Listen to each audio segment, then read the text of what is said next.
Hi! Welcome back mga granary. Confused ba kayo sa BOM at BOQ? Okay, samahan nyo lang ako until the end of this vlog para malaman natin kung ano nga ba ang kaibahan ng dalawa sa isa't isa.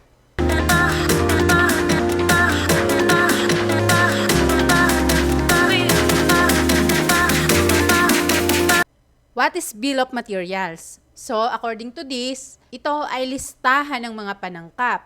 Iba pang bumubuo, mga kasama, mga parte, at dami ng bawat isa na kinakailangan upang makabuo ng isang produkto. So basically, ang bill of materials ay isang detalyadong listahan ng mga materyales na kinakailangan upang makabuo ng isang tiyak na bagay. Kasama nito ang bilang o dami ng bawat materyales na kailangan. This is a sample of ongoing architectural finishing works para sa ceiling ng isang project. Prior to that ceiling framing installation, nagkaroon niya ng bill of materials para ma-purchase ang mga kakailanganin. Ito ay sample ng bill of materials. Makikita nyo sa second column, nakalagay dyan description. One by one, nakalista ang mga materyales. Included ang specification, ang sizes. At sometimes, included din ang brand. And then, next, quantity of course. After quantity, unit. So, pwedeng pieces, bundle, set, box. Depende sa materials. Of course, unit cost. So, dito sa sample ko, hindi ko na nilagyan ng cost. Pero yan, dapat may unit cost. So, kung may unit cost, makukuha na ang total cost. So, dito sa pinaka-left side, may nakalagay na item number. So, simpleng number lang ito, pero napaka-useful nito para convenient at madaling ma-identify ang each material para sa paggawa ng isang end product. So, dito, pinapakita sa bill of materials ang mga materyales at dami at cost ng kakailanganin para sa isang end product. So, dito sa sample natin, ang end product ay ceiling finishes.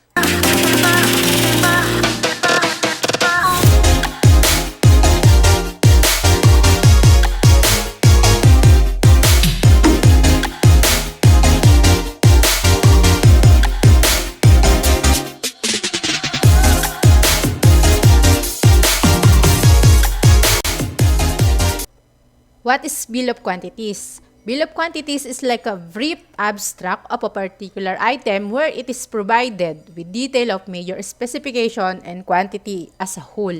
Sinasabi na brief, abstract, or summary o buod ng isang particular na bagay na kung saan ang pangunahing specification o yung pangunahing materyales, pangunahing gawain o end product ay binigyan ng detalye at dami bilang isang buo o kabuuan.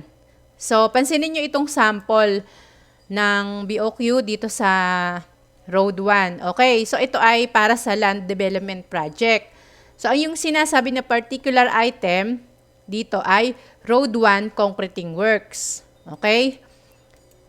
Ang sinasabi naman na major specification, ito ang 4,000 PSI at 28 days. So, hindi na binanggit dito kung ilang bag of cement, ilang cubic meter of gravel and sand, ilang gallons of water ang ihahalo, at ilang batch ng concrete mixer ang darating sa site. So, ayun lang ang sinabi. 4,000 PSI at 28 days. So, major specification.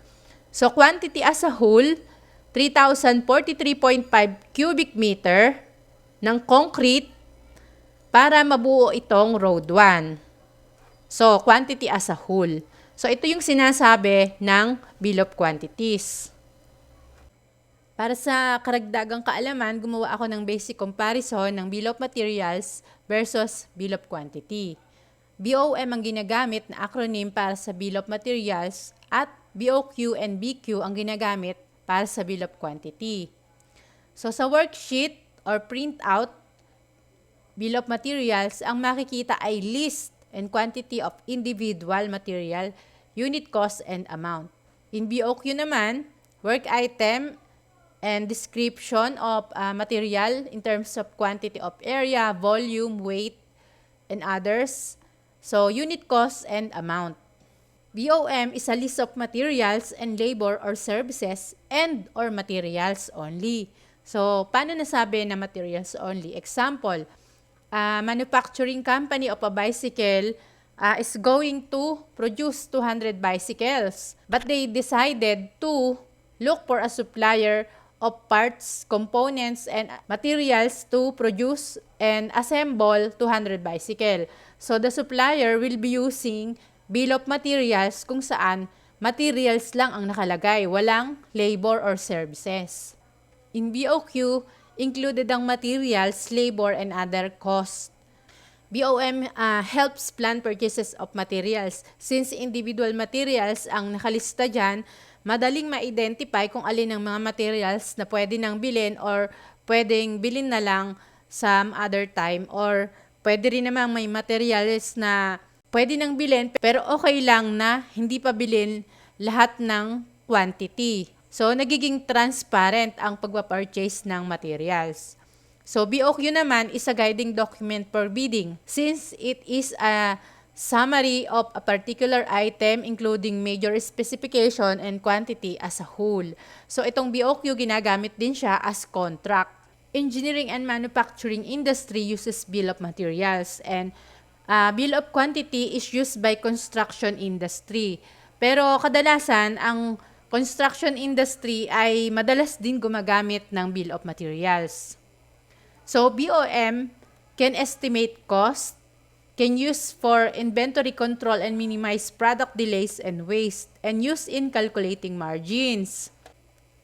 BOQ is used as a means of updating a project cost. Ito rin ang ginagawang basihan para sa paggawa ng schedule ng isang project. At ito rin ay ginagamit para ma-monitor kung ano na yung natapos o ongoing accomplishment at kung ano pa yung dapat na ma-accomplish sa isang project.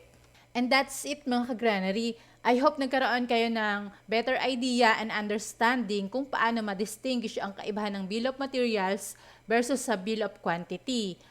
Although pareho naman sila ng purpose na magkaroon tayo ng tool kung paano natin ma-achieve ang isang end product. Thank you!